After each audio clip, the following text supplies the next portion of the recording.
Ja, van harte welkom in de grote Sint-Laurenskerk met het Van Hagebeer-Snietke-orgel, wat u ook zult horen. Ik wil u graag voorstellen aan mijn collega en goede vriend Maurizio Croci.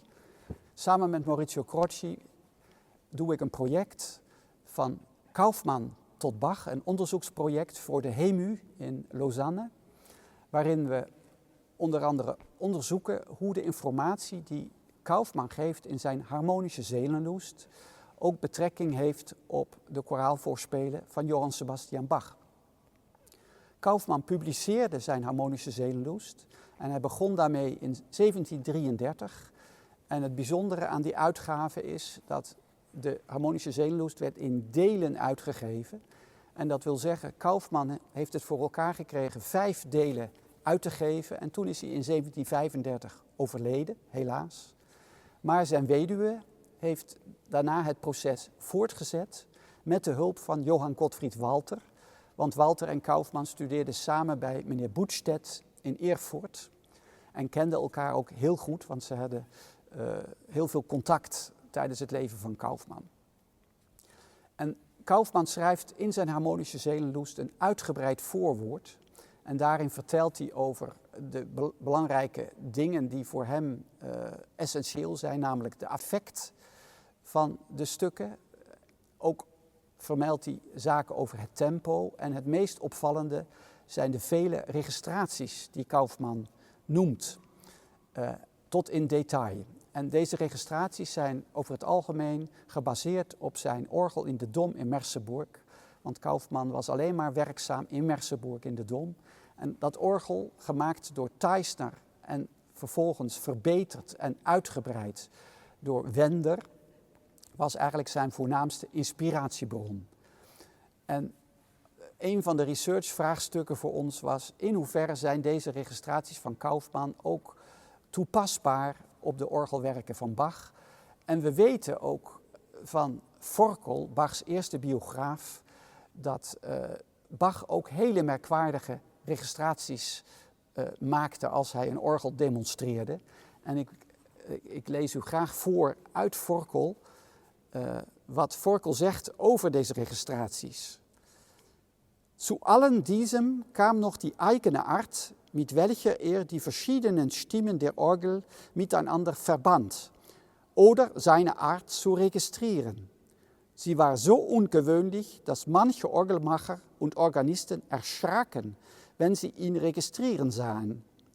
Sie glaubten, eine solche Vereinigung von Stimmen könne unmöglich gut zusammenklingen, wunderte sich aber sehr, wenn sie nachher bemerkten, dass die Orgel gerade so am besten klang und nun etwas Fremdartiges, Ungewöhnliches bekommen hatte, das durch ihre Art zu registrieren nicht hervorgebracht werden konnte. Questo testo di Forkel accostato alle registrazioni di Kauffmann, quindi in tutti e due i casi in un caso una descrizione di originalità da parte di Bach nella sua ricerca di colori, dall'altra parte una testimonianza scritta applicata di una delle registrazioni innovative e assolutamente straordinarie per l'epoca. Il raffronto tra queste due fonti è stato un po' la base del nostro progetto di ricerca, l'idea che ci ha fatto pensare che forse le registrazioni di Kauffmann potevano riflettere questa straordinaria abilità di Bach di combinare i colori dell'organo, e quindi abbiamo deciso di studiare come poterle applicare alla musica di Bach e alla musica di altri compositori. And you hear now the Vater Unser from the Klavierübung, the small one, with the same kind of registration based on the principle 16 and a number of 8 feet together, a very singing combination.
Yes, Maurizio, can you tell us what is the connection between Kauffmann's Herr, ich habe missgehandelt and this setting of the Vater Unser? Yes, in both cases, in both chorals, the cantus firmus is placed in the upper voice. Both pieces have a very affettuoso character, and Vater Unser has an effect of supplication. This effect is very clear since the very beginning of the piece, where we find a single isolated tone at the beginning of the piece, giving really this sense of supplication. This registration with 16 foot adds a sense of gravity and depth to the music. It's also interesting that both time signature in these two pieces are, let's say, fast time signatures. In Bach's case, it is 6/8, and in Kauffmann, it is 4/16. I think, of course, due to the effect and also to the registration, you should not play fast these two chorals, but this time signature can give us some ideas of the articulation that should be maybe a little bit more light and more clear, more articulated. Can you tell us about the chromatism in this prelude? How is Bach using it, and where is he using it? Yeah, Bach is making one of the parts of the chorals chromatic. It appears, just as in the five-voice setting of the same choral in the Klavierübung, in the third phrase of the choral. What is very interesting and striking is that Bach is using the same choral in the St. John Passion, and in the St. John Passion, he's using the third strophe of the choral, and in that point, the text is grant us patience in times of suffering, gib uns Geduld in Passionszeit. Very interesting that the chromatism is associated to that text.